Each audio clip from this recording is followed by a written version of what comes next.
আলীনগরে যে যৌথ ক্যাম্পটা ছিল, এই যৌথ ক্যাম্প এবং পাশে আমাদের নির্মাণাধীন পুলিশের একটা ক্যাম্প ছিল। যে দুইটা ক্যাম্পে ওই সময়ে হামলা করে বেশ কিছু ক্ষতিগ্রস্ত করা হয়েছিল। ওই ঘটনায় নিয়মিত মামলা হয়েছে এবং এই ঘটনায় প্রায় 50-এর অধিক কিন্তু আমরা ধরেছি।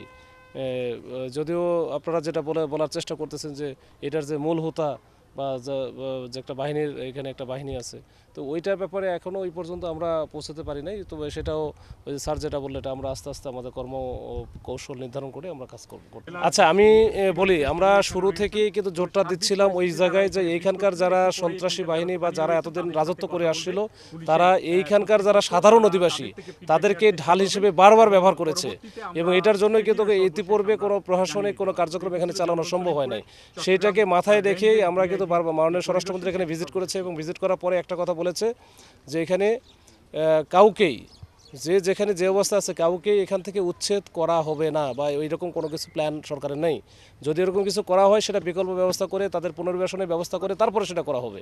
তো এটা আমরাও বারবার তাদেরকে বোঝানোর চেষ্টা করেছি যে এখানে আতঙ্কিত হওয়ার কোনো কিছু নাই। আমরা পুলিশ বা আইনশৃঙ্খলা বাহিনী এখানে আসছে আপনাদের নিরাপত্তা দেওয়ার জন্য, আপনাদের জন্য। এখানে আতঙ্কিত হওয়ার কোনো কিছু নাই। ওইটাকে লক্ষ্য করে কিন্তু তাদের আস্থা নিয়ে আসার জন্য আমরা কিন্তু ইতিপূর্বে বিভিন্ন সময় এখানে আমরা এসেছি। এখানকার লোকজনের সাথে আমরা ওই ফুটবল খেলেছি, ক্রিকেট খেলেছি বা তাদেরকে নিয়ে আমরা একসাথে ঘুরেছি, তাদের পথসভা করেছি, তাদের সাথে কথা বলার চেষ্টা করেছি, তাদের সমস্যাগুলোর শোনার চেষ্টা করেছি, শুনে ওইভাবে ব্যবস্থা নেওয়ার চেষ্টা করেছি। আমরা ইতিপূর্বে কয়েকদিন আগেও আপনারা দেখেছেন যে এখানে বেশ কিছু দু একটা ঘটনা ঘটেছে, বিশেষ করে যে আইন শৃঙ্খলা রিলেটেড একটা ডাকাতির ঘটনা ঘটেছিল, ওইটা আমরা উদ্ঘাটন করে তাদেরকে আইনের আওতায় নিয়ে এসেছি। 2 দিন আগে একজনকে এখান থেকে উঠিয়ে নিয়ে যাওয়া হয়েছিল, তার কাছ থেকে মুক্তিপণ চাওয়া হচ্ছিল 10 লাখ টাকা। পরে তাকেও কিন্তু আমরা উদ্ধার করে ওই যে মুক্তিপণের টাকাও কিন্তু ফেরত নিয়ে আসে মামলা হয়েছে, তাদেরকে ধরা হয়েছে।